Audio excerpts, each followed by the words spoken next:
সুপ্রিয় দর্শক, কিছুক্ষণ বিরতির পরে আমরা আবার আজকে চলে আসলাম আমাদের লাইভটা নিয়ে। শুরুতেই আমি আন্তরিকভাবে দুঃখ প্রকাশ করে নিচ্ছি, কিছু যান্ত্রিক গোলযোগের কারণে আমাদের লাইভের সাউন্ডের কিছু সমস্যা হওয়ার কারণে এই সাময়িক ব্যাঘাতটা ঘটলো। আশা করি আপনারা যারা আমাদের সাথে ছিলেন এখন আমাদের সাথে আছেন এবং আমরা আজকে আলোচনা করছি ফাঙ্গাল ইনফেকশন এবং তার প্রতিকার নিয়ে। আর এই বিষয়ে আলোচনা করার জন্য আমাদের সাথে আজ স্টুডিওতে অতিথি হিসেবে উপস্থিত আছেন, আমি আগেই পরিচয় করিয়ে দিচ্ছি, তাও আবারও বলছি, বিআরবি হসপিটালের ডার্মাটোলজি ও ভেনেরোলজি বিভাগের consultant doctor Farhana Qayyum. Ma'am, আমরা আসলে শুরুতে যে বিষয়টা নিয়ে আলোচনা করছিলাম যে সাধারণত একজন মানুষের কি কি ধরনের ফাঙ্গাল ইনফেকশন হয় সেটা নিয়ে যদি আপনি একটু বলতেন। ফাঙ্গাল ইনফেকশন অ্যাকচুয়ালি আমি আগেও একবার বলে ফেলছি, এটা তো আসলে ছত্রাক দিয়ে হচ্ছে, ময়েস্ট এরিয়াগুলোতে হচ্ছে। তো অ্যাকর্ডিং টু সাইট অনুযায়ী ফাঙ্গাল ইনফেকশন গুলোকে আমরা বিভিন্ন ভাগে ভাগ করতে পারি। যদি ফাঙ্গাল ইনফেকশন মেইনলি যেটা আমরা টিনিয়া ইনফেকশন বলে থাকি, সেটা যদি আমার ট্রাঙ্ককে ইনভলভ করে, আমার এক্সট্রিমিটি মানে হাত পা কে ইনভলভ করে, তাহলে হচ্ছে আমরা এটাকে বলি টিনিয়া কর্পোরিস। যদি এটা গ্রোইনে যেটা কুচকি এখানে ইনভলভ করে তখন এটাকে বলা হয় টিনিয়া ক্রুডিস। যখন হাত এবং হাতের তালুতে মেইনলি হাতের তালু কে ইনভলভ করে যখন, তখন এটাকে আমরা বলি টিনিয়া ম্যানাম, যেটা হচ্ছে মেইনলি হাউসওয়াইফদের বেশি হয়ে থাকে। তো ফাঙ্গাল ইনফেকশনটা শুধু আমাদের স্কিনকে ইনভলভ করে না, আমার হেয়ারকেও ইনভলভ করতেছে, পাশাপাশি হচ্ছে আমার নেলকেও ইনভলভ করছে। আর টিনিয়া বা ফাঙ্গাল ইনফেকশনটা যখন আমার পায়ের তলায় ইনভলভ করছে, পাশাপাশি পায়ের বর্ডারগুলোকে ইনভলভ করছে, তখন এটাকে আমরা বলি টিনিয়া পেডিস। তো সেজন্য হচ্ছে যেসব পেশেন্টরা একই ইল ফিটিং শু পরতেছে, যারা হচ্ছে সকটা হচ্ছে দীর্ঘদিন একই সক পরতেছে উইদাউট এনি ওয়াশিং, তাদের হচ্ছে টিনিয়া পেডিসটা একটু বেশি হচ্ছে। আর আমরা ফার্স্টে একবার মানে আপনি যেটা বলছিলেন যে খুশকির কথা, যেটা অ্যাকচুয়ালি খুশকিটা ফাঙ্গাস দিয়ে হয় ঠিকই, বাট এটা আমরা ফাঙ্গাল ইনফেকশনের মধ্যে না ফেলে আমরা এটা এক্সিমার মধ্যে আমরা ফেলতে চাচ্ছি, কারণ এটা খুব মাইল্ড ফর্মের একটা ইনফেকশন, যেটা হচ্ছে আমাদের মেইনলি স্কাল্পে থাকে, যেটা খুশকি হিসেবে আমরা পেয়ে থাকি। তো ফাঙ্গাল ইনফেকশানগুলো আমাদের কাছে অনেকভাবে প্রেজেন্ট করে। তো পেশেন্টটা হচ্ছে কিভাবে আমার কাছে আসতেছে সেটা অনুযায়ী আমরা আসলে পেশেন্টকে ওইভাবে ট্রিট করে থাকি এবং তাকে অ্যাডভাইসগুলো দিয়ে থাকি। আচ্ছা, সেক্ষেত্রে ম্যাম একটু যেটা জানতে চাচ্ছিলাম আপনার কাছ থেকে, যে সাধারণত কোন ধরনের মানুষদের এই ধরনের ফাঙ্গাল ইনফেকশনটা বেশি হয় বা কোন ধরনের রোগীদের এগুলো আমরা বেশি পাই সাধারণত? অ্যাকচুয়ালি এখানে আমার জন্য হোস্ট ফ্যাক্টর যেটা পার্সনের হচ্ছে, সেটা সবচেয়ে বড় ইম্পর্টেন্ট, যেটা পার্সোনাল হাইজিন মেনটেন করা। এখন আমি যদি সারাদিন ঘাম নিয়ে ঘোরাঘুরি করি, একই জামা পরে ঘোরাঘুরি করি, তাহলে অবশ্যই আমার ফাঙ্গাল ইনফেকশন হবে। তো পার্সোনাল হাইজিনটা এখানে সবচেয়ে বেশি ইম্পর্টেন্ট। 2 নাম্বার হচ্ছে যারা হচ্ছে আউটডোর অ্যাক্টিভিটিটা বেশি করে, যারা হেভি সোয়েটিং হয়, যাদের অনেক বেশি ঘামতেছে, তাদের হচ্ছে ফাঙ্গাল ইনফেকশন বেশি হচ্ছে। এবং আমি যদি আমার পার্সোনাল আইটেমগুলো কারোর সাথে শেয়ার করি, বিশেষ করে হচ্ছে আমার ক্লথ এবং টাওয়েলগুলো যদি কারোর সাথে শেয়ার করি, চিরুনিটা শেয়ার করি, তাহলে তাদেরও ফাঙ্গাল ইনফেকশন হচ্ছে। তাছাড়া ক্রনিক ডিজিজ মেইনলি যেটা ডায়াবেটিস মেলাইটাস যাদের থাকে, ইভেন আনকন্ট্রোলড ডায়াবেটিস মেলাইটাস যেসব পেশেন্টদের থাকে, তাদের হচ্ছে ফাঙ্গাল ইনফেকশনটা বেশি হয়। কোনো কারণে যদি আমার বডির ইমিউনিটিটা কমে যায়, সেটা হচ্ছে ক্যান্সার পেশেন্টদের হতে পারে বা অন্য কোনো ডিজিজের জন্য হতে পারে, রেনাল ডিজিজের জন্য হতে পারে বা লিভার ডিজিজের জন্য হতে পারে, বা আমি যদি কোনো ইমিউনোসাপ্রেসিভ ড্রাগ খাচ্ছি, সেক্ষেত্রে আমার ইমিউনিটি কমে যায় এবং আমার ফাঙ্গাল ইনফেকশনগুলো বেশি হচ্ছে। যারা হচ্ছে পানির কাজ বেশি করে, যারা হচ্ছে খালি পায়ে হাঁটে, তাদেরও ফাঙ্গাল ইনফেকশন হাতে বা পায়ে যথাক্রমে হচ্ছে ফাঙ্গাল ইনফেকশনগুলো। আচ্ছা, সেক্ষেত্রে ম্যাম আপনি তো বললেন যে কিছুক্ষণ আগে যে শরীরের বিভিন্ন জায়গায় এরকম ফাঙ্গাল ইনফেকশন বা এই জিনিসগুলো হয়, একজন রোগী আসলে কোন মানে সাধারণত দেখা যায় যে স্কিনে কোনো না কোনো একটা লেশন বা কোনো একটা র্যাশ বা এরকম কিছু হয়, যদি একটু দর্শকদের উদ্দেশ্যে ম্যাম সুন্দর করে বলতেন যে কি ধরনের লক্ষণ দেখলে তারা ধারণা করবে যে তাদের আসলে এটা একটা ফাঙ্গাল ইনফেকশন? অ্যাকচুয়ালি প্রথমে যেটা থাকে, পেশেন্ট কমপ্লেন করে, যেটা তার একটা হচ্ছে ছোট একটা ঘামাচির মতো হয়, যেটা খুব চুলকায় এবং এটা খুব রেপিডলি গ্রো করে এবং এটা আস্তে আস্তে ঘামাচিটা আস্তে আস্তে এটা রিং শেপ হয়, যে জন্য আমরা ফাঙ্গাল ইনফেকশনটাকে রিং ওয়ার্ম বলে থাকি। তো রিংয়ের মতো হয়, যার সেন্টারটা ক্লিয়ার থাকে পরিষ্কার থাকে, বাট তার মার্জিনটা অনেক বেশি বোঝা যাচ্ছে এখানে একটা আমার প্রবলেম আছে, লাল থাকে এবং অনেক সময় এখানে পাস্তুলের মতো পুজের মতো হয়ে থাকে। তো একটা পেশেন্ট যখন তার বডিতে যদি দেখে যে একটা খুব একটা ছোট একটা ঘামাচির মতো র্যাশের মতো হচ্ছে এবং এটা খুব 2-3 দিনের মধ্যে এটা বড় হয়ে একটা রিংয়ের মতো প্রেজেন্ট করতেছে, আমার মনে হয় সেক্ষেত্রে তাকে অবশ্যই ডাক্তারের কাছে যেতে হবে। কিন্তু যেহেতু এটা অল্প থাকে আমরা এত বেশি এটাকে পাত্তা দিই না, যার ফলে কি হয় এটা আস্তে আস্তে স্প্রেড করতে থাকে। ইভেন আমরা ডাক্তারের কাছেও আসি না, প্রথমে আমরা ফার্মেসিতে যাই, ওইখান থেকে ওরা একটা স্টেরয়েড বা অন্য কোনো ওষুধ দেয়, দেওয়ার পরে এটা বেড়ে যাচ্ছে। যখন আলটিমেটলি সে ডাক্তারের কাছে আসতেছে সেক্ষেত্রে কিন্তু আমরা অ্যাকচুয়াল ফিচারটা পাচ্ছি না, আমরা জাস্ট রিং শেপ পাচ্ছি না, এটা জাস্ট মডিফাই একটা প্রেজেন্টেশন নিয়ে আসতেছে, কালার চেঞ্জ হয়ে যাচ্ছে, স্কিনটা থিক হয়ে যাচ্ছে। সেজন্য আমি আমাদের মানে দর্শকদের বলবো, যখনই আপনার স্কিনে এরকম কোনো ফিচার থাকবে আপনার সরাসরি ডাক্তারের কাছে আসবেন, ফার্মেসিতে বা ওইখানে না গিয়ে। সেক্ষেত্রে ম্যাম আসলে খুবই গুরুত্বপূর্ণ একটা কথা বলেছেন আমার দর্শকদের উদ্দেশ্যে। ম্যামও বলেছেন, আমিও সবসময়ই বলি এবং আজকেও বলতে চাই যে সচেতনতাটা হচ্ছে সবচেয়ে বেশি গুরুত্বপূর্ণ। খুব ছোটোখাটো সমস্যাটাকে ইগনোর না করে সেটাকে আসলে গুরুত্ব দিয়ে শুরুতেই যদি চিকিৎসকের কাছে যাওয়া যায় তাহলে সেটা হয়তো খুব বেশি খারাপের দিকে যেতে পারে না। এবং হচ্ছে যেটা ম্যামও বললেন যে পার্সোনাল হাইজিন মেনটেন করাটা, আমাদের ত্বকের সুস্থতার জন্য আসলে এই পার্সোনাল হাইজিন মেনটেন করাটা খুবই গুরুত্বপূর্ণ। ম্যাম আরেকটা প্রশ্ন আপনার কাছে জানতে চাচ্ছিলাম যে কোনো একজন এই ধরনের ইনফেকশন নিয়ে যদি কেউ বা ফাঙ্গাল ইনফেকশন নিয়ে চিকিৎসকের কাছে যদি একজন রোগী আসে সেক্ষেত্রে কি ধরনের পরীক্ষা নিরীক্ষা তাকে করা যেতে পারে? অ্যাকচুয়ালি আমরা যখন ফাঙ্গাল ইনফেকশনটা আসে আমরা ক্লিনিক্যাল মানে দেখেই ডায়াগনোসিসটা হচ্ছে সবচেয়ে বেশি ইম্পর্ট্যান্ট। তাছাড়া আমার ডায়াগনোসিসটাকে অ্যাস্টাবলিশড করার জন্য যে অবভিয়াস এটা ফাঙ্গাল ইনফেকশনই হবে, সেক্ষেত্রে আমরা স্কিনে পরীক্ষা করে থাকি যেটা স্ক্র্যাপিং করা। আমি আগেও বলছি যে ফাঙ্গাসটা শুধু আমার স্কিনকেও ইনভলভ করে না, হেয়ার এবং নেলকেও ইনভলভ করে। সেক্ষেত্রে হচ্ছে যদি স্কিনে লেশনটা থাকে আমরা স্কিন স্ক্র্যাপিং করি, যেটা একটা ব্লেডের মতো নিয়ে জাস্ট উপর থেকে খুশকির মতো একটা থাকে চামড়াটা নিয়ে আমরা মাইক্রোস্কোপের নিচে এক্সামিনেশন করে ফাঙ্গাস দেখতে পারি। পাশাপাশি হচ্ছে আমরা কালচার করি, কারণ অনেক সময় দেখা যাচ্ছে স্ক্র্যাপিংয়ে ওই পরিমাণ ফাঙ্গাসটা আসতেছে না যেটা আমি মাইক্রোস্কোপের নিচে দেখব, সেক্ষেত্রে আমরা 2 সপ্তাহ লাগে, আমরা কালচার করে দেন আমরা ডায়াগনোসিস করি। যদি ফাঙ্গাল ইনফেকশনটা হেয়ার এরিয়াকে মানে স্কাল্পকে ইনভলভ করে সেক্ষেত্রে আমরা হেয়ার প্লাক করি যেভাবে আমরা ব্রু প্লাক করি যেভাবে, ঠিক সেভাবে নিয়ে আমরা এক্সামিনেশন করি। দেন নেল ক্লিপিং করতে পারি যদি আমার নেলে ইনফেকশন হয়, যেটা সবার অনাইকোমাইকোসিস নিয়ে নেল ডিস্ট্রফি নিয়ে আসে, সেসব ক্ষেত্রে আমরা নেল ক্লিপিং করে আন্ডার দ্য মাইক্রোস্কোপের নিচে আমরা মাইক্রোস্কোপিক এক্সামিনেশন করে দেন আমরা কালচারও করতে পারি। সেক্ষেত্রে ম্যাম আমরা কি ধরনের চিকিৎসা রোগীদেরকে দিতে পারি? এই যে আসলে এইরকম এক ধরনের ফাঙ্গাল ইনফেকশন যদি বেশি ছড়িয়ে যায় বা স্কিনকে বিভিন্ন জায়গায় ইনভলভ করে, দেখতেও তো আসলে খারাপ লাগে, মানুষ হয়তো একটু নিজের ভিতরেই মানুষ একটু ভাবে যে আমার এটা কি হলো, ভালো হচ্ছে না কেন। তো সেক্ষেত্রে আমরা তাদেরকে কি কি চিকিৎসা দিতে পারি বা এটা কি সম্পূর্ণরূপে ভালো হয়ে যায় কিনা? অবশ্যই এটা সম্পূর্ণরূপে ভালো হয়ে যায়। আমি আগেও বলছি যে আমার অবশ্যই এখানে ট্রিটমেন্ট যেরকম ইম্পর্টেন্ট, আমার প্রিভেনশনটা, আমার স্কিনের কেয়ারটাও এখানে ঠিক একইভাবে ইম্পর্টেন্ট। কারণ হচ্ছে আমি যদি তার পেশেন্টের সিঙ্গেল লেশন থাকে একটা লোকালাইজড এরিয়া, অল্প এরিয়া, সেক্ষেত্রে আমরা টপিক্যাল অ্যান্টিফাঙ্গাল যেটা আমরা বাজারে পেয়ে থাকি বা বিভিন্ন ফার্মাসিউটিক্যালগুলো নিয়ে আসছে সেটা দিলেই কমে যায়। তবে এখানে অবশ্যই আমাকে ইচিংটা কমানোর জন্য তাকে অ্যান্টিফাঙ্গাল দিতে হবে। ইচিং যদি তার না কমে তাহলে এটা আরও স্প্রেড করতে থাকবে, তার হাতের মাধ্যমে আসলে বিভিন্ন এরিয়াগুলোতে স্প্রেড করবে। বাট যখন পেশেন্ট জেনারেলাইজড হয়ে আসে, অনেকগুলা ইনভলভ করে, সেক্ষেত্রে আমার সিস্টেমিক অ্যান্টিফাঙ্গাল তাকে দিতে হবে। পাশাপাশি টপিক্যাল আমরা অ্যান্টিফাঙ্গাল দিব এবং তার ইচিং কমানোর জন্য একটা অ্যান্টিহিস্টামিন আমরা তাকে দিতে হবে। ম্যাম আমার কাছে বেশ কিছু প্রশ্ন এসেছে, আমি সেখান থেকে কিছু প্রশ্ন নেই, এরপরে হয়তো আবার আলোচনায় আমরা যেতে পারবো। একজন দর্শক প্রশ্ন করেছে মাথায় খুশকির সমস্যার জন্য সে কি ব্যবহার করবে বা কি ধরনের শ্যাম্পু ব্যবহার করতে পারে?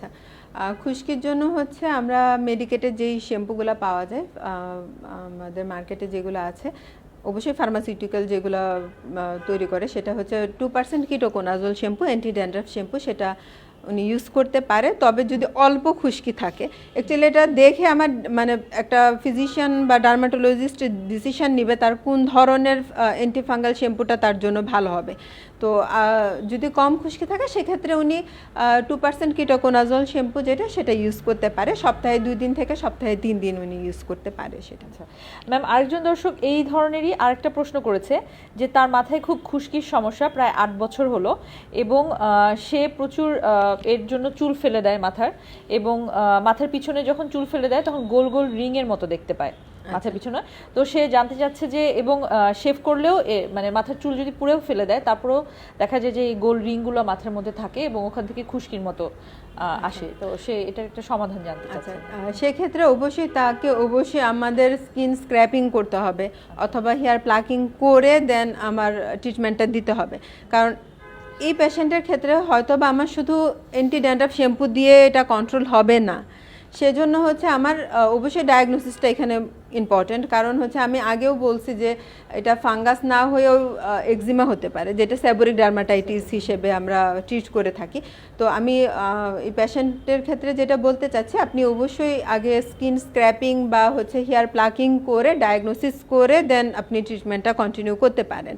এটা হয়তো বা আমাদের সেক্ষেত্রে টপিক্যাল অ্যান্টিফাঙ্গালের পাশাপাশি সিস্টেমিক অ্যান্টিফাঙ্গাল লাগবে যদি আমরা ইনভেস্টিগেশনের মধ্যে ফাঙ্গাস পাই। আচ্ছা, আরেকজন দর্শক প্রশ্ন করেছেন, তার স্ত্রীর 6 মাসের প্রেগনেন্ট, এখন তার 2 পায়ের ভিতরের দিকে এবং হচ্ছে হাতের প্রথম অংশটার মধ্যে প্রচুর চুলকায়, এবং উনি বলছে যে এটাকে ওনারা দাউদ বলেন, এবং উনি বেক্সিডাল 50 মিলিগ্রাম খেয়েছেন কিন্তু কোনো পরিবর্তন হয়নি। এখন যেহেতু তার স্ত্রী প্রেগনেন্ট, সেক্ষেত্রে সে এখন আর কি ওষুধ ব্যবহার করতে পারে? বা আচ্ছা, উনি বেক্সিডাল খাচ্ছে, এটা প্রবলেম নেই, বেক্সিডাল অ্যান্টিহিস্টামিন হিসেবে কাজ করবে। এখানে যেহেতু উনি প্রেগনেন্ট, সেক্ষেত্রে আমরা টপিক্যাল অ্যান্টিফাঙ্গালগুলো সাজেস্ট করে ওনাকে বলতে পারি ইউজ করতে। উনি টার্বিনাফিন ইউজ করতে পারে, উনি মাইকোনাজল ইউজ করতে পারে, অথবা ইকোনাজল যে ক্রিমগুলো এগুলো টুয়াইস ডেলি, দিনে 2 বার করে উনি ইউজ করবে। বাট হচ্ছে ওনার আবার কোনো আন্ডারলাইং ডায়াবেটিস মেলাইটাস আছে কি না সেটা অবশ্যই তার চেক করে এটা কন্ট্রোল করে দেন হচ্ছে আমার ট্রিটমেন্টটা কন্টিনিউ করা উচিত। ধন্যবাদ ম্যাম। আরেকজন দর্শক প্রশ্ন করেছেন যে তার মুখে খুব ব্রণের সমস্যা আছে, তো এটার জন্য সে কি করে? এটা আসলে আমার মনে হয় আমাদের প্রচুর মানুষের এবং অনেক দর্শকদের প্লাস বেশিরভাগ মানুষই প্রায় একটা খুব কমপ্লেন থাকে যে ব্রণের সমস্যা। কিছু কিছু মানুষ থাকে যাদের মুখে প্রচুর ব্রণ হয়, অনেক ধরনের ট্রিটমেন্ট নেয় কিন্তু সহজে যেতে চায় না। তো এটার ব্যাপারে ম্যাম আমরা কি ফিমেল নাকি? না, উনি মেল। অ্যাকচুয়ালি মেল পেশেন্টদের ব্রণ একটু বেশি হয়, যেহেতু টেস্টোস্টেরন হরমোনের লেভেলের জন্য এটা হচ্ছে। ব্রণটা যেটা অ্যাকচুয়ালি এটা তো শুধুমাত্র হচ্ছে আমার স্কিনের প্রবলেম না, এটা আমার বিভিন্ন ফ্যাক্টরটাও ইনভলভ এখানে আছে। তার ডেলি অ্যাক্টিভিটি এখানে ইনভলভ করছে, তার অনেক সময় স্ট্রেসফুল কন্ডিশনে ব্রণ অনেক বেড়ে যাচ্ছে। সে যদি অনেক সময় ছেলেরা ফেয়ার অ্যান্ড হ্যান্ডসাম টাইপের ক্রিম লাগায়, হ্যাঁ, সেটা হচ্ছে অয়েলি করে দেয় স্কিনটা, সেটার জন্য হচ্ছে ব্রণ হচ্ছে। এবং অনেক সময় তারা হচ্ছে দাগ কমানোর জন্য অনেক সময় স্টেরয়েড লাগায়, সেটার জন্য হচ্ছে ব্রণ হচ্ছে। আমার যেটা খাওয়া দাওয়া, আমি যদি অয়েলি ফুড বেশি খাই তো সেটার জন্য ব্রণ হচ্ছে। তো সেক্ষেত্রে আমি বলবো যে আপনি আগে আপনার লাইফস্টাইল মডিফিকেশান করেন, দেন যদি খুব বেশি থাকে সেক্ষেত্রে আমাদের সিস্টেমিক অ্যান্টিবায়োটিক লাগবে। আমার টপিক্যাল অ্যান্টিবায়োটিকের পাশাপাশি যে আমরা ব্রণের জন্য যেসব ক্রিম ইউজ করি সেটা ইউজ করতে হবে। অবশ্যই একটা তার অয়েল কন্ট্রোল সোপ ইউজ করতে হবে। এটা ফেস ওয়াশও ইউজ করা যায়, আমাদের বাজারে বিভিন্ন ধরনের মেডিকেটেড সাবান পাওয়া যায় ফেস মানে ব্রণের জন্য, উনি এটা ইউজ করতে পারে। তার অবশ্যই যেহেতু অনেক বেশি, সেক্ষেত্রে তার অবশ্যই সিস্টেমিক অ্যান্টিবায়োটিক লাগবে টপিক্যালের পাশাপাশি। আশা করি আমার দর্শক তার প্রশ্নের উত্তর পেয়েছেন। আরেকজন প্রশ্ন করেছেন যে স্কিনে যে সাদা সাদা ছুলির দাগ হয়, এটা কি ভালো হয় কিনা এবং এটার জন্য সে কি করতে পারে? আচ্ছা, ছুলি বা সোদ যেটা, এটা অবশ্যই ফাঙ্গাল ইনফেকশন। এটা একটা ফাঙ্গাল ইনফেকশন, যেটা আমি অ্যাকচুয়ালি বলতে ভুলে গেছি। তো ফাঙ্গাল এটা ভালো হয়, আমরা জানি এটা মেইনলি গরমকালে বেশি হয়, ঘামলে বেশি হয় এবং খুব চুলকায়, ইচিং হয় এবং এটা কন্টাজিয়াস, এটা কিন্তু স্প্রেড করে, ওনার থেকে আরেকজনের হবে। তো যদি উনি টপিক্যাল কম থাকে সেক্ষেত্রে টপিক্যাল অ্যান্টিফাঙ্গাল ইউজ করতে পারে, এবং তার সাবান ইউজ করা যাবে না। সেক্ষেত্রে অ্যান্টিফাঙ্গাল যেই সোপগুলা বা শ্যাম্পু আছে সেটা দিয়ে উনি গোসল করবে, এবং তার অবশ্যই পার্সোনাল হাইজিন মেনটেন করতে হবে। তার টাওয়েল কেউ শেয়ার করবে না, বাসা বাইরে থেকে এসে তার জামা কাপড় সব ধুয়ে ফেলতে হবে। একটা যেই আজকে যা জামা পড়ছে সেটা দ্বিতীয়বার না ধুয়ে পরা যাবে না। যদি উনি তার পার্সোনাল হাইজিন মেনটেন করে, জাস্ট উনি ওষুধগুলো লাগায়, তাহলে এটা ইনশাল্লাহ কমে যাবে। এটা হ্যাঁ, হয়তো বা দাগটা যেতে একটু সময় নেবে, বাট উনার থেকে কারো স্প্রেড করবে না বা উনারটাও স্প্রেড করবে না। ম্যাম, আরেকজন দর্শক একটা প্রশ্ন করেছেন, সেটা হচ্ছে যে সিফিলিস রোগের লক্ষণ কি কি এবং এটা কি কারণে হয়ে থাকে?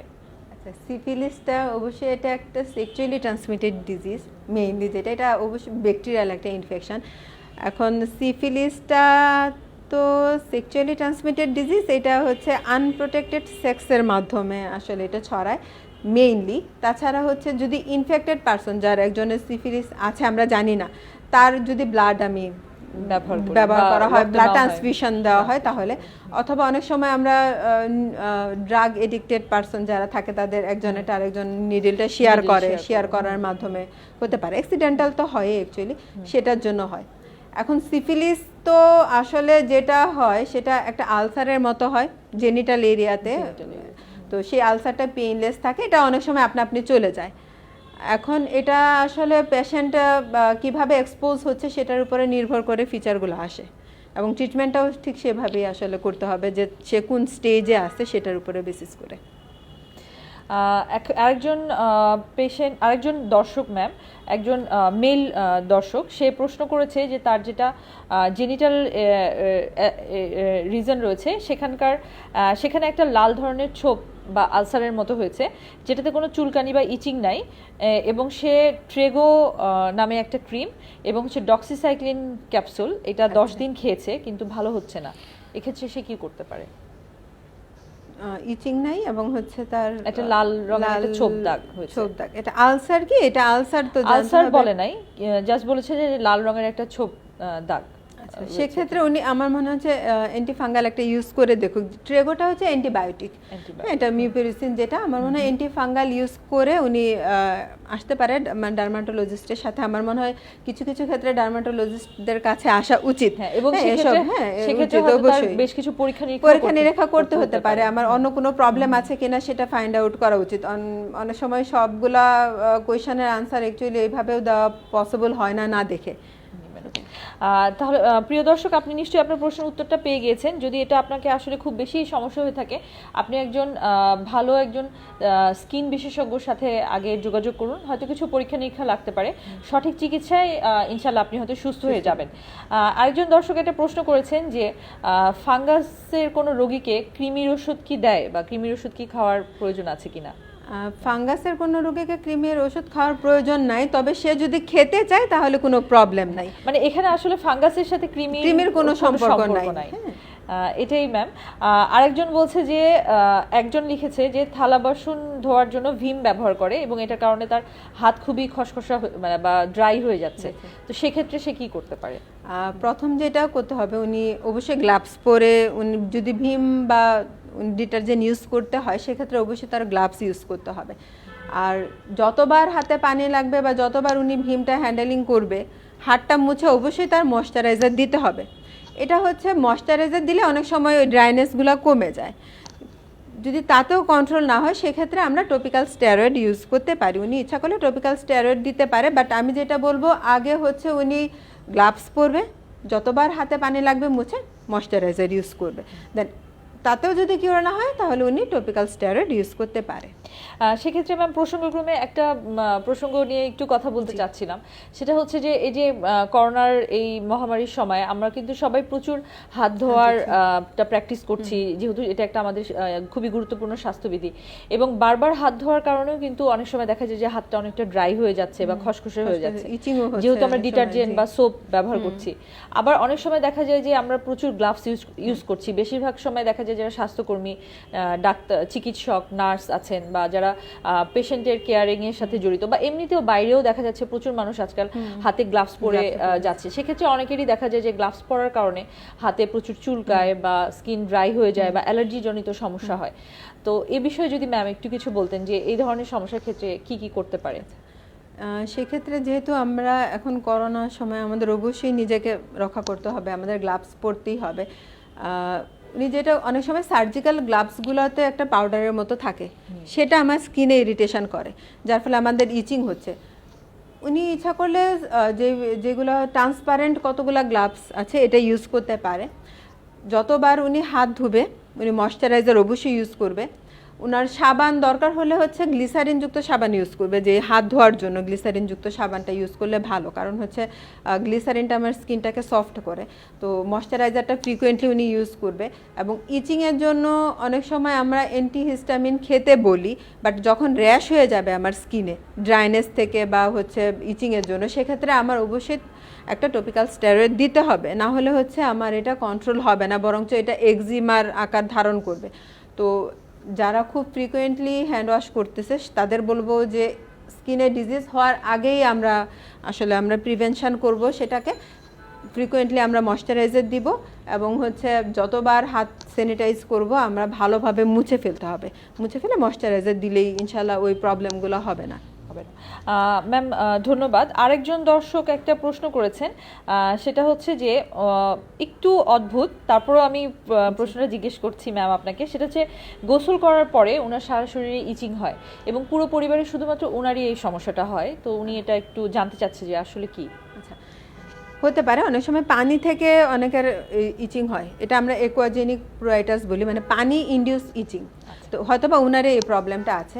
তো এই ক্ষেত্রে আমার অবশ্যই ব্লাড টেস্ট করতে হবে যে ওনার ব্লাডে কোনো অ্যালার্জিক এরকম কিছু আছে কিনা সেটা দেখতে হবে। 2 নাম্বার হচ্ছে উনি যেটা করতে পারে, গোসল করার আগে একটা অ্যান্টিহিস্টামিন খেয়ে নিতে পারে আধা ঘন্টা আগে, এটা একটা প্রিভেনশন করতে পারে। 2 নাম্বার হচ্ছে উনি অলিভ অয়েল লাগাবে ময়শ্চারাইজার, যার ফলে কি হবে আমার ওয়াটারটা জাস্ট ডাইরেক্টলি আমার স্কিনে আসতেছে না, সেটা করতে পারে।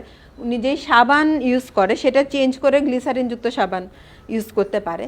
2 নাম্বার হচ্ছে আমরা যেটা বলে থাকি যে আমার 1 বালতি পানিতে খাবারের সোডা যেটা আমরা খাই 1 চামচ দিয়ে উনি এটা দিয়ে গোসল করব, জাস্ট মাথাটা না ভিজিয়ে শরীরে এটা দিয়ে করলে অনেক সময় ইচিং কমে যায়, এটা করতে পারে। এবং আমার মনে হয় ওনার ব্লাড টেস্ট একটু করা ভালো, বেশি জরুরি। ম্যাম একজন দর্শক প্রশ্ন করেছেন যে আপনি বিআরবি হসপিটালে নিয়মিত রোগী দেখেন কিনা বা কিভাবে আপনাকে দেখাবে।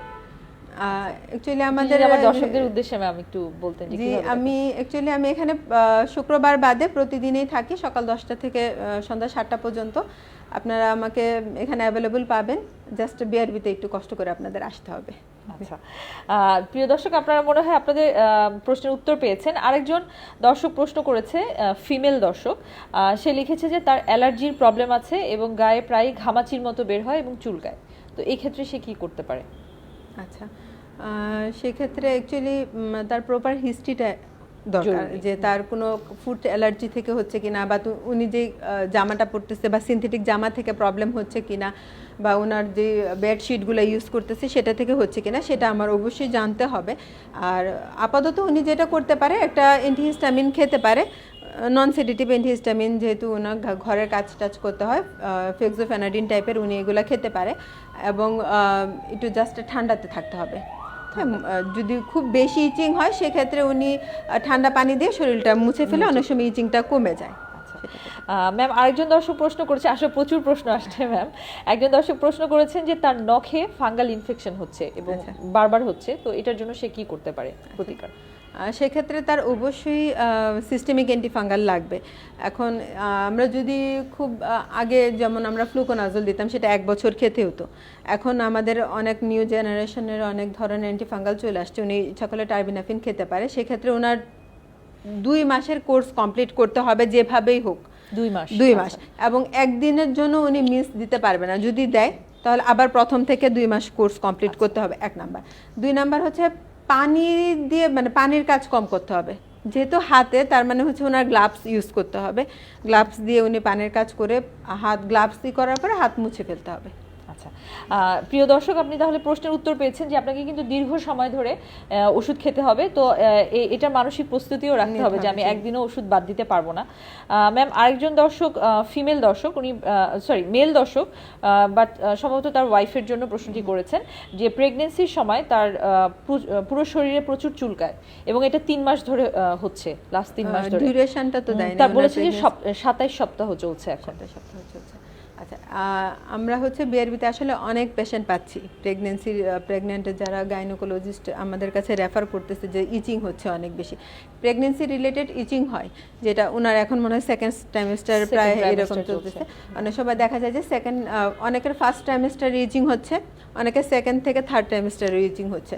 তো এসব ক্ষেত্রে যেটা করতে হবে যে আমার সেফ যে অ্যান্টিহিস্টামিনটা ওনার খেতে হবে, যদি এটাতে কন্ট্রোল না হয় সেক্ষেত্রে তার লিভার ফাংশন টেস্ট আমার দেখতে হবে, তার থাইরয়েড ফাংশন টেস্ট দেখতে হবে, তার ডায়াবেটিস আছে কিনা সেটা আমার দেখতে হবে। দেন যদি লিভার সব কিছু ঠিক থাকে সেক্ষেত্রে হয়তো বা আমার আরেকটু পাওয়ারি ওষুধ দিতে হতে পারে। তবে আমি যেটা ইনিশিয়ালি উনি যেটা করতে পারে, উনি অ্যান্টিহিস্টামিন খেতে পারে। যদি একটা অ্যান্টিহিস্টামিনে যদি না কন্ট্রোল হয়, যেহেতু উনি প্রেগনেন্ট, ফেক্সোফেনাডিন দিয়ে ট্রাই করতে পারে, তাহলে ওনার ডাবল ডোজে খেতে হতে পারে। এবং অবশ্যই ময়শ্চারাইজার ইউজ করতে হবে, এবং মাইল্ডলি পটেন্ট স্টেরয়েড যেটা হাইড্রোকর্টিসন সেটা উনি ইউজ করতে পারে যেসব এরিয়াগুলোতে ইচিং হয়, তবে 7 দিনের বেশি না, কারণ স্টেরয়েডটা আসলে আমরা অ্যাভয়েড করতে বলি। আর আমি আগেও বলছি যে উনি স্পঞ্জিং করবে, স্কিনটা একটু কোল্ড রাখলে তাহলে হচ্ছে অনেকটা ভালো হবে। ম্যাম হচ্ছে আরো একজন দর্শক বেশ কয়েকবারই একই প্রশ্ন করেছেন, সেটা হচ্ছে যে তার পায়ে 2 পায়ে কতগুলো কালো কালো দাগ হয়েছে, যেগুলো উনি যখন ঘামে তখন সেগুলো খুব চুলকায়। তো এটা উনি জানছে দাগগুলো কাটার মতো, এটা একটা ডেসক্রিপশন দিয়েছেন, যদিও খুব ক্লিয়ার না। আচ্ছা, এখন হচ্ছে এটা অ্যাকচুয়ালি দেখতে হবে, এটা সেইভাবে বলা যায় না যে কাটা কাটা কেন হবে। যদি আমি ফাঙ্গাসই চিন্তা করি সেক্ষেত্রে হচ্ছে একটা স্মুথ এরিয়া হবে, একটু স্কেলি থাকবে, চুলকালে এটা হবে। তারপরে হচ্ছে যদি উনি পারে তাহলে আসবে বা ডার্মাটোলজিস্টের সাথে দেখা করবে, অথবা উনি একটা ব্লাইন্ডলি অ্যান্টিফাঙ্গাল, প্লেন অ্যান্টিফাঙ্গাল, অবশ্যই স্টেরয়েড মিক্সড না, ব্লাইন্ড অ্যান্টিফাঙ্গাল দিতে পারে। অবশ্যই যেসব এরিয়াতে উনার হচ্ছে এগুলা ক্লিন রাখতে হবে, ড্রাই রাখতে হবে। আমি আরেকটা জিনিস বলতে ভুলে গেছি যে ফাঙ্গাল ইনফেকশনের পেশেন্টদের সাবান অ্যাভয়েড করতে হবে। সাবান লাগালে কি হয়, স্কিন ড্রাই হয়, চুলকায় বেশি, সেক্ষেত্রে উনি অ্যান্টিফাঙ্গাল সোপ যেটা অথবা অ্যান্টিফাঙ্গাল শ্যাম্পু যেটা সেটা ইউজ করে বডিটা ক্লিন করতে পারে। এক্ষেত্রে আমার দর্শকদের উদ্দেশ্যে আমিও আসলে একটা কথা বলতে চাই যে স্কিনের বিভিন্ন সমস্যা এগুলো কিন্তু আসলে শুধু শুনে বা শুধুমাত্র এরকম মানে মুখে শুনে বলাটা খুব ডিফিকাল্ট। একজন এবং এই জায়গাটাতেই আসলে একজন চিকিৎসকের প্রয়োজনীয়তা, কারণ একজন চিকিৎসক নিজের তার অভিজ্ঞতা দিয়ে বা তার যে জ্ঞান রয়েছেন সেটা দিয়ে সেই স্কিনের সমস্যাগুলো চোখে দেখে আসলে প্রথম অ্যাসেস করবেন যে তার আসলে কী ধরনের সমস্যা হয়েছে। তাই আপনাদের স্কিনের সমস্যার জন্য আপনারা অবশ্যই চিকিৎসক এবং স্কিন বিশেষজ্ঞর কাছে আসবেন, এবং আপনারা চাইলে অবশ্যই বিআরবি হসপিটালে ম্যাম রেগুলার বসেন, ম্যাম বলেছেন, সেখানেও আপনারা আসতে পারেন। ম্যাম আরও বেশ কিছু প্রশ্ন আসছে ম্যাম, অনেকগুলো, তাদের মধ্যে কিছু প্রশ্ন আছে যার আন্ডার আর্মস ব্ল্যাক অথবা স্কিনে হয়তো কোনো একটা কালো দাগ আছে বা এরকম কিছু, অথবা ব্রণের সমস্যা। তো ম্যাম এই প্রশ্নগুলোতে যাওয়ার আগে আমি জাস্ট খালি দুটো ইম্পর্টেন্ট বিষয় নিয়ে একটা কথা বলতে চাচ্ছিলাম। প্রথম জিনিসটা হচ্ছে যে যেটা যেহেতু ম্যাডাম লেজারের একটা ভূমিকা আমাদের স্কিনের ট্রিটমেন্টের মধ্যে আছে, সেই বিষয়টা নিয়ে যদি কিছু বলতেন। আর আরেকজন দর্শক প্রশ্ন করেছেন যে পিআরপি ট্রিটমেন্ট কি, মানে এবং এটা হেয়ার লসের জন্য এটা কি হেল্পফুল কিনা। তো এই দুটো বিষয়ে যদি ম্যাম একটু আমাদেরকে বলতেন। আচ্ছা, পিআরপির ক্ষেত্রে আসি আমরা। অ্যাকচুয়ালি আমরা হেয়ার ফল যাদের হচ্ছে সেসব ক্ষেত্রে অনেকের হালকা একটু টাক পড়ছে, মানে বেশি না, বেশি হলে তো হবে না, অ্যাকচুয়ালি গ্রেডিং অনুযায়ী আমরা ট্রিটমেন্ট করে থাকি, বা হেয়ার ফল হচ্ছে সেসব পেশেন্টদের আমরা পিআরপি দিতে পারি। পিআরপিটা হচ্ছে আমি যদি খুব ইজিলি বলি যে যেই পেশেন্টকে আমি ট্রিট করব বা যার পিআরপি দেওয়া হবে তার থেকে আমরা জাস্ট অল্প পরিমাণে ব্লাড নিয়ে তার প্লাজমাটাই আমি তার স্কাল্পে ইনজেক্ট করব। সেক্ষেত্রে কি হবে, আপনার হচ্ছে হেয়ার ফলটা কমবে এবং হচ্ছে আপনার নতুন করে হেয়ারটা গ্রো করার পসিবিলিটিটা বেড়ে যাবে। এখানে কোনো পার্শ্ব প্রতিক্রিয়া হবে না, কারণ এটা আপনার নিজের ব্লাডটাই আমি জাস্ট প্লাজমাটা আপনাকে দিচ্ছি, এবং এই প্লাজমাতে অনেক ভিটামিন বা গ্রোথ ফ্যাক্টর থাকে যেগুলো হেয়ার গ্রোকে হেল্প করে। জাস্ট একটা প্রবলেম হবে, একটু পেইন হতে পারে। আমরা অ্যাকচুয়ালি আমাদের বিআরপিতে আমরা পিআরপি করে থাকি, যদি কেউ চান আমাদের এখানে এসে পিআরপি করাতে পারেন। সেক্ষেত্রে যাদের চুল পড়ার সমস্যা আছে বা এরকম টাক সমস্যার জন্য চিন্তিত, তারা আপনারা এখানে যোগাযোগ করতে পারেন আমাদের হসপিটালে, যে সেটার জন্য যে ট্রিটমেন্ট সেটা আছে। ম্যাম একটু লেজারের চিকিৎসা নিয়ে এটা একটু জানতে চাচ্ছিলাম ম্যাম, যে স্কিনের লেজার অ্যাকচুয়ালি এক একটা লেজারের এক এক ধরনের কাজ থাকে। তো আমরা ব্রণের জন্য লেজার করে থাকি, বিশেষ করে ব্রণের যে স্কারগুলা হয়ে থাকে সেগুলা আমরা লেজার করে থাকি। ইনকেস মেলাজমা যেটা হচ্ছে আমাদের মুখে তিল হয় বা ম্যাস্তার যে দাগ পড়ে সেখানেও আমরা করে থাকি, লেজার করে থাকি। তো আমরা আমাদের বিআরবিতে অ্যাকচুয়ালি আমরা মেইনলি কেমিক্যাল পিলিং করে থাকি, ব্রণের জন্য আমরা পিলিং করে থাকি, এমনকি হচ্ছে মেলাজমার জন্য আমরা পিলিং করে থাকি। যদি পসিবল হয় কেউ যদি এরকম সেবা নিতে চায় আমাদের এখানে আসতে পারে। ইভেন আমরা ব্রণের যে স্কারের জন্য ডার্মা রোলার যেটা আছে সেটাও আমরা এখানে বিআরবিতে করে থাকি। ম্যাম প্রচুর প্রশ্ন আছে, একজন একটু জানতে চেয়েছেন যে পিআরপিতে খরচ কেমন। আমার মনে হয় আপনি যদি আমাদের হসপিটালে এসে যোগাযোগ করেন তাহলে আপনি আমাদের যে হটলাইনে আমাদের যে হটলাইনের নাম্বার আছে সেটাতে যদি যোগাযোগ করেন আপনি জেনে যাবেন যে পিআরপি করতে কি ধরনের খরচ পড়তে পারে। একজন দর্শক খুবই অনুরোধ করেছেন তার প্রশ্নের উত্তরটা যেন আমরা দেই।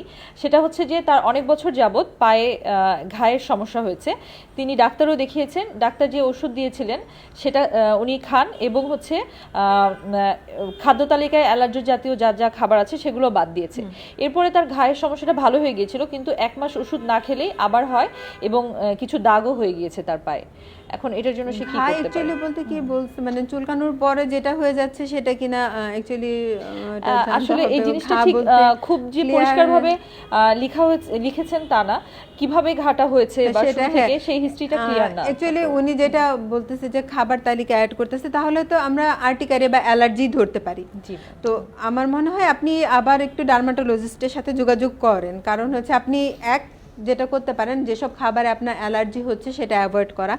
আর আপনার যে কোর্সটা অ্যান্টিবায়োটিক লাগবে না আমার মনে হচ্ছে, কারণ এখন তো ঘা নাই, মেইনলি কালো দাগ হয়ে আছে।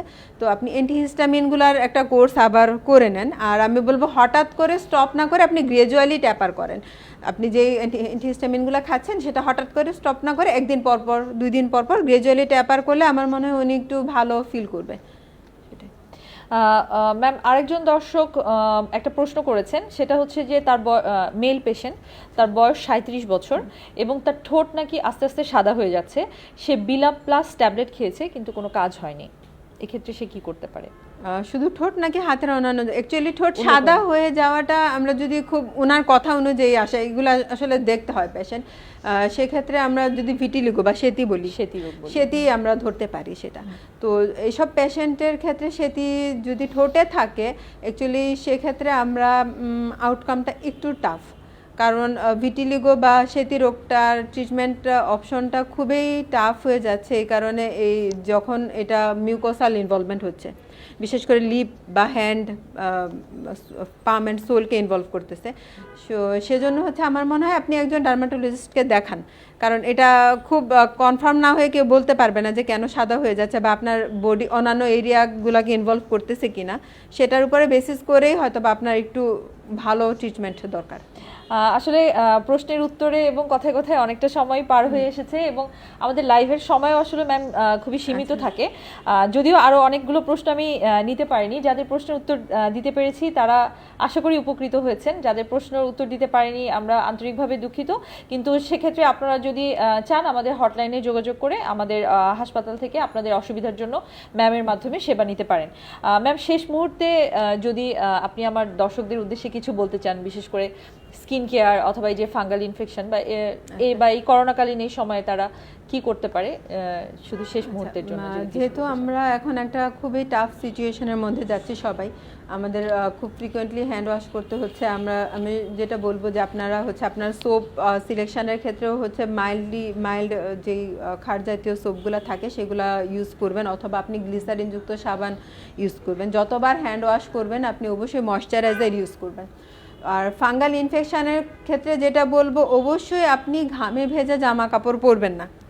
একদিনের জামা আরেকদিন দ্বিতীয়বার না ধুয়ে পরা যাবে না। আপনার পার্সোনাল জিনিসগুলো কারোর সাথে শেয়ার করা যাবে না। বাই চান্স যদি কারো ফাঙ্গাল ইনফেকশন হয়ে যায় সেক্ষেত্রে উনার জামা কাপড় আলাদা ধুতে হবে, উনারটা ভালোভাবে গরম পানিতে সিদ্ধ করে রোদে শুকাতে হবে। বাই চান্স রোদে শুকানোর যদি স্কোপ না থাকে তাহলে পরার আগে অবশ্যই আপনার ইস্ত্রি করে আয়রন করে পড়তে হবে। আপনি ঢিলা জামা পরবেন, সুতি জামা পরবেন, সিনথেটিক জামাগুলো অ্যাভয়েড করা উচিত। এটা শুধু ফাঙ্গাল ইনফেকশনের জন্য না, আসলে আমার স্কিনটাকে ভালো রাখার জন্য আমার সিনথেটিকের বদলে আমরা লিলেন কাপড় বা সুতি কাপড়ে শিফট করলে আমার জন্য খুব মানে পেশেন্টের জন্য ভালো হয়। তো অবশ্যই আপনারা ভেজিটেবল বেশি খাবেন, শাকসবজি বেশি খাবেন, এতে স্কিন ভালো থাকে। এবং যদি কোনো ছোটোখাটো প্রবলেম হয় আমার মনে হয় সবাইকেই আসলে ডাক্তারের কাছে যাওয়া উচিত। এটা বেশি বড় না হয়ে আমার লাইফ থ্রেটেনিং হওয়ার আগে বা স্প্রেড করার আগে আমার মনে হয় ডাক্তারের মানে কাছে যাওয়া উচিত। এবং সবাই ভালো থাকবেন। আসসালামু আলাইকুম। ম্যাম, আপনাকে অনেক ধন্যবাদ আপনার এই ব্যস্ততার মাঝখানেও আপনি যে আমাদেরকে সময় দিয়েছেন এই জন্য। প্রিয় দর্শক, আমরা শুরুতেই একবার বলেছিলাম আমরা সবাই সৌন্দর্যের পূজারী, এবং আমাদের সুস্থ এবং সুন্দর একটা ত্বক আমাদের ব্যক্তিত্ব একটা কনফিডেন্স এনে দেয়, যেটা আপনার জীবনের অনেক সমস্যার সমাধান করতে আপনাকে সাহায্য করবে।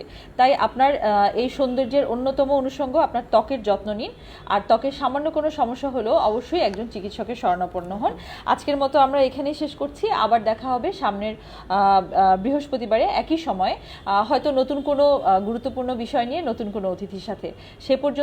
সে পর্যন্ত আপনারা সবাই ভালো থাকবেন, সুস্থ থাকবেন, স্বাস্থ্যবিধি মেনে চলবেন, নিরাপদ দূরত্ব বজায় রাখবেন।